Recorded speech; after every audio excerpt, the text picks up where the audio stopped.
আজকের রেসিপি ঝিঙ্গে পোস্ত। উপকরণ: ঝিঙ্গে, আলু, শুকনো লঙ্কা, পাঁচফোড়ন, তেল, লবণ, হলুদ গুঁড়ো, জিরা গুঁড়ো, লঙ্কা বাটা, আদা বাটা, হলুদ বাটা, সর্ষে বাটা। কড়াইতে প্রথমে তেল দিচ্ছি।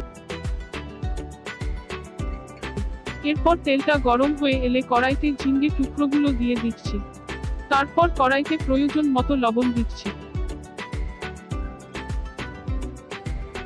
এবার আমি হাফ চা চামচ হলুদ বাটা দিচ্ছি। এরপরে এগুলো একসঙ্গে ভেজে নিচ্ছি।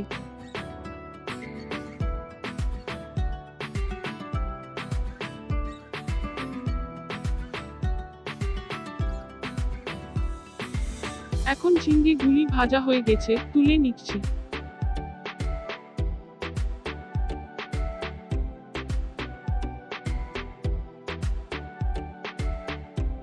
এরপর শুকনো লঙ্কাটি ভেজে নিচ্ছি।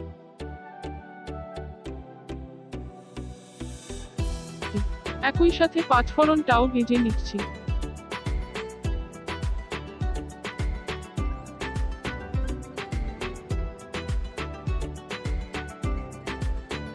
এখন শুকনো লঙ্কা ও পাঁচফোড়নটা ভাজা হয়ে গেছে। এরপর কড়াইতে আলুর টুকরোগুলি দিয়ে দিচ্ছি। এখন আলুটা ভালো করে ভেজে নিচ্ছি। এরপর আলুতে পরিমাণ মতো লবণ দিচ্ছি।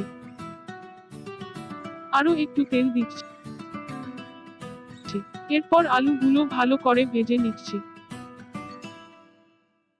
একসঙ্গে আলুগুলো ভাজা হয়ে গেছে।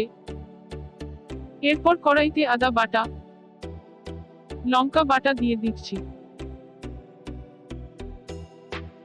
এরপর মশলাগুলি একসঙ্গে ভেজে নিচ্ছি। মশলাটা দিয়ে আলু ভাজা হয়ে গেছে। এখন আমি কড়াইতে জল ঢেলে দিচ্ছি।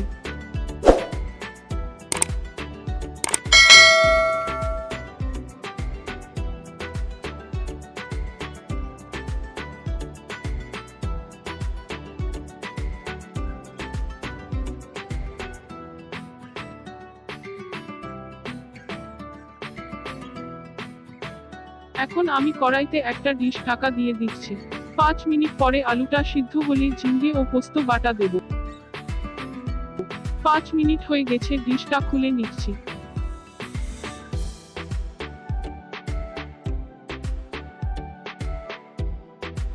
ঝিঙ্গেটা কড়াইতে আলুর সাথে দিয়ে দিচ্ছি।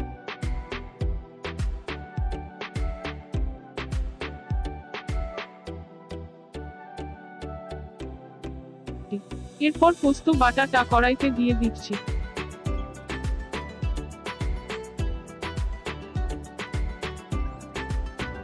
এখন পোস্ত বাটা কড়াইতে মিক্স করে নিচ্ছি।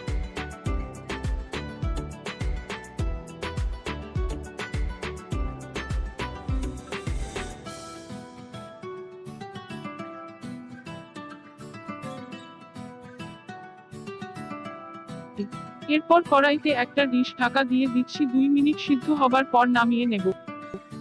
2 মিনিট হয়ে গেছে, ডিশটা খুলে নিচ্ছি।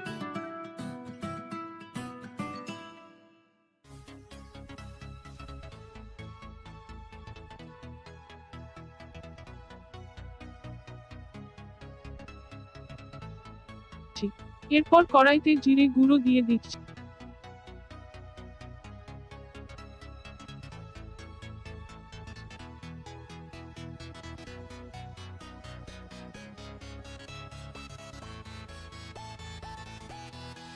ঝিঙ্গে পোস্ত রান্না হয়ে গেছে।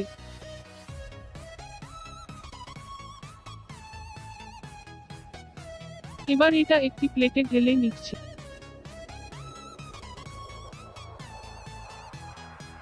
বন্ধুরা, ঝিঙ্গে পোস্ত পরিবেশনের জন্য রেডি। ভিডিওটি কেমন লাগলো কমেন্টে জানাবেন। আর কোনো সাজেশন থাকলে তাও জানাবেন। আমি আপনাদের কমেন্টের অপেক্ষায় রইলাম। ভিডিওটি দেখার জন্য আপনাকে অসংখ্য ধন্যবাদ। আপনি যদি ভিডিওটি ফেসবুকে দেখে থাকেন তাহলে একটি লাইক অবশ্যই করবেন। আর যদি এই ভিডিওটি আপনি ইউটিউবে দেখে থাকেন তাহলে সাবস্ক্রাইব করতে ভুলবেন না। প্রতিদিন দুপুর 2টায় আমার চ্যানেলে ভিন্ন ভিন্ন স্বাদের রান্না দেখতে ভুলবেন না। ভিডিও সম্পর্কিত কিছু তথ্য ডেসক্রিপশনে দিয়েছি, এছাড়াও আরো কিছু জানার থাকলে কমেন্টে জানাবেন, আমি রিপ্লাই দেব। পরিশেষে সবার সুস্বাস্থ্য ও দীর্ঘায়ু কামনা করে এই ভিডিওটি এখানেই শেষ করছি। ধন্যবাদ আপনাকে সাথে থাকার জন্য। দেখা হবে আগামীকাল ঠিক দুপুর 2টায়।